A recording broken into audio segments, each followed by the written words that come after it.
So the turntable from Mitsubishi that I wanted to have here on display for a little bit actually sold, and I put a high price on it hoping that it's not gonna sell, and it did, and it sold with the original Mitsubishi tuner and amp that went with this system that I got from Chicago.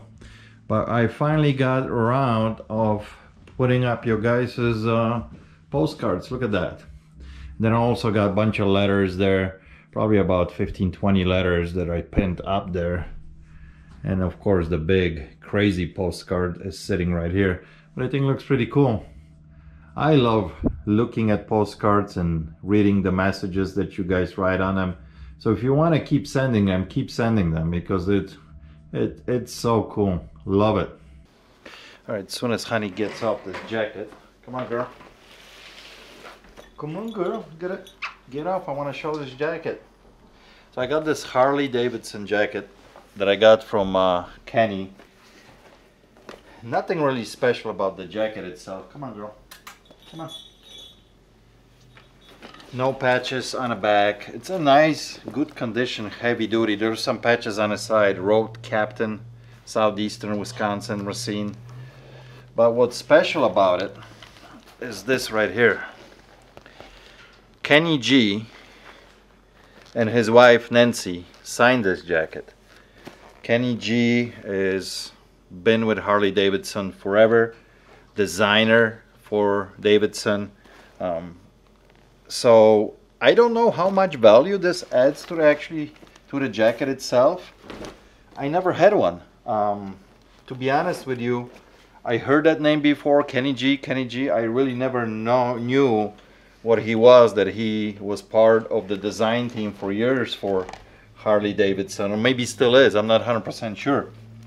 And then his wife also signs it on the bottom. This was signed in 2002.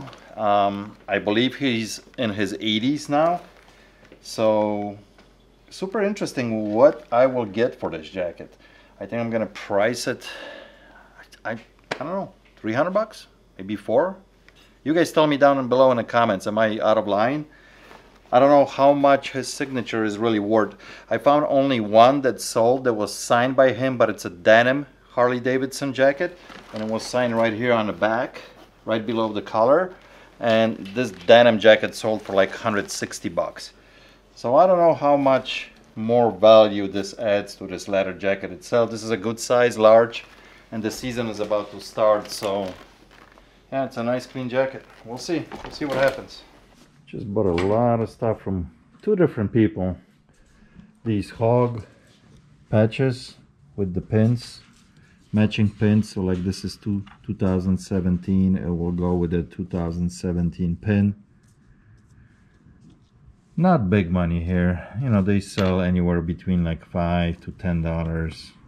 If it's very unusual pin or something, or rarer pin, it might bring more money, but they're still cool. Harley stuff just sells good. So cuckoo clock apparently works. These are the weights. Bunch of tube radios, older ones. This one is Emerson. Then we got a Philco, American, what? Overseas. Never heard of this one. Looks cool though. And this is obviously newer from Sharper Image, so that doesn't have really any value. I don't know what this is. I don't know what it's supposed to be. I know it's a duck. It's got a light in the back.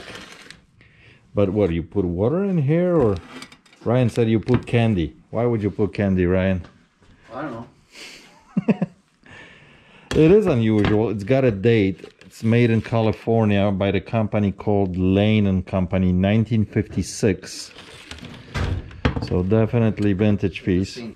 This is a cool old lava clock.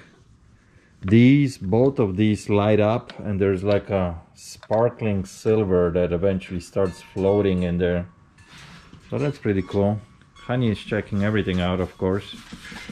Ryan is already trying to clean up some of the lids for the turntables. Stanton, There's a dual and a Phillips there, a humidor and couple tuners there. One TX tuner right here. Nothing super valuable here, but this is a cool piece right here. This is like a salesman sample. I got a feeling this is probably like 30s, 1930s. Looking by the way the pins are designed around this thing and the handle that it's on top with the flat screws. So a salesman will walk around from home to home, office to office, and try to sell you, you know, like a sign in front of the building that you would install. J.L. Clark 720, or would say office on your door, right? Or just a house number 270 and different designs and looks. It's a pretty cool piece. I really like that one. So I traded all of this basically for a vacuum cleaner. Oh, you still got down to like yeah, $5. I gave for all of this. Now there's some money in those turntables. They all work. They're nothing spectacular. They're probably between 70 to like $100 turntables. But I think we traded everything here for $250 store credit, and he took a vacuum cleaner for $175. So pretty good deal overall. I gotta look this up. I'm kind of curious if this is anything. So I know I already talked about this jacket earlier, but there's another cool jacket that I got here, and I don't think I talked about it. Original Chicago police jacket. I don't know how old is it. It comes from Chicago Cop Shop, which I talked about it before many times, but here, let me spin that around. Interesting story on this, because on the back of this it's got an exit patch Chicago. Now this is a pretty famous bar that it's been around for a long time. It's on North Avenue right before you hit downtown Chicago. Little tiny bar, but it made famous back in 90s when Chicago Bulls was really on fire and Michael Jordan. But who made it famous? Dennis Rodman made it famous.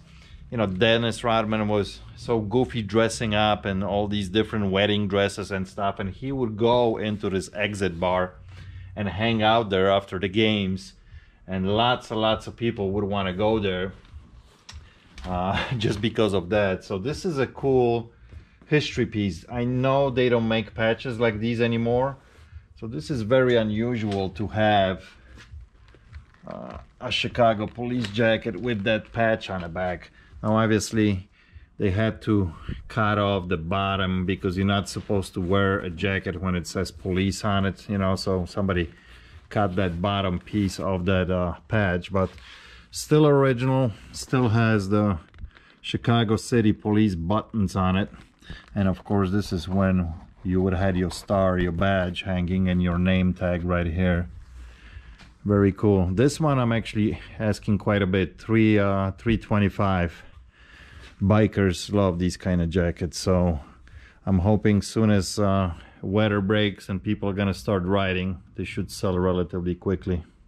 Look at this guy, cleaned up pretty nice, but you learn every day. Look at this one.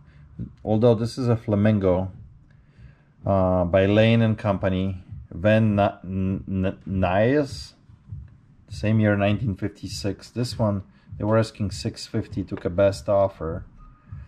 There is some kind of lion or panther. It's a panther, 1956. That one sold for $70. And I don't see many. There's lots of stuff from this company, but I don't see lamps. Here's the duck, but a different one with no bowl in front of it. That one only sold for $20. Look at that. Here's another flamingo. That sold for $150. Here's a swordfish. Somebody was selling an auction for $110. It didn't go. Here's some kind of parrot, sold for $74. A horse, $50. And Ruby is screaming. So we'll see. I'll probably put like $100 on it and we'll see what happens. You know, you learn every day. So I gotta keep that Keep that name in my head. Layden Company. What's up, Squawker? You want out? You want out? You've been pretty quiet overall today. Come on, girl. Come on. Step up. Yeah. Say hi to everybody. Say hello. Say hello, Ruby. Hello. Hello. Come on. You know how to say that. You say it all the time. Yeah. Yeah. Good girl. So Vicky is working here on a massive project of snap-on tools. Today morning I bought... Hi. Hi. She's cleaning still them. So most of them, well, I would say not most of them, half of them are in very good condition, like new. Half of them are used, and then probably another quarter of them, they're just from sitting. Wait, did you say half plus quarter? Did I say that? Yeah. Okay, that doesn't work. So about half are in good to kind of new condition, Right. and from the other half, quarter and quarter would be roughly like, you know, shelf where Yeah, they're some all rust. in good condition. Because used. like this one, it shows a little bit of rust, but when you look at the tool, you can tell it wasn't used, you know? Yeah. It just shows like shelf rust because it's just sitting. Hey, honey. Hi, baby. So a lot of work with these though, Yeah. you know, to list them, but it's good money. Snap-on Stuff sells. They're good tools. Good tools. We got 65 pairs of these, and they probably gonna average out about between 40 to 50 bucks. Some of the smaller might be cheaper. Not necessarily smaller. Because there's a really big one. See, now this one I thought... But like stuff like this is Yeah. this is probably 20 bucks so or cute. I like that one. Look at this one, though. Doesn't look used, but it's all... The surface looks kind of... yeah. But that's probably gonna be 80 bucks, you know? So Not sure. I don't know. But is this used? This one would be... oh, right in my face. Oh my gosh. What a lead. Now I can't look at it because I'm holding her. Here, stay up there. Yeah. Is this used? It's not dull. It's not nicked. It's just the surface looks weathered. See, if mechanic would use this handle would be looking completely covered with oil. I know you cleaned up a lot of this stuff, but Clean the handles. yeah. Well, Okay. if they look like really, really good, then different story. Okay, but I think even selling a lot of used ones, people say it looks like it was just barely used. Yeah. And they get the same money almost. Yeah. So anyway, yep. Here, baby, go. Yeah. See? Yeah. Did you spot? Yeah. Ruby. I got you a friend, Ruby. Come on. Let's go look at the friend. That's your friend? What is this? Don't be scared. Don't be scared. She is scared. Well, that's a big bird. It's a big bird. And the bird lights up. Look at that. Is that scary? Get it, Rube. Who is this? Who is this? She's like, I don't want to have anything to do with this thing. Oh my gosh, I can't believe I bought this. But hey, there's lots of owl lovers out there, you know? It looks like this owl's moving into Ruby's cage. Ruby, it's your friend. No?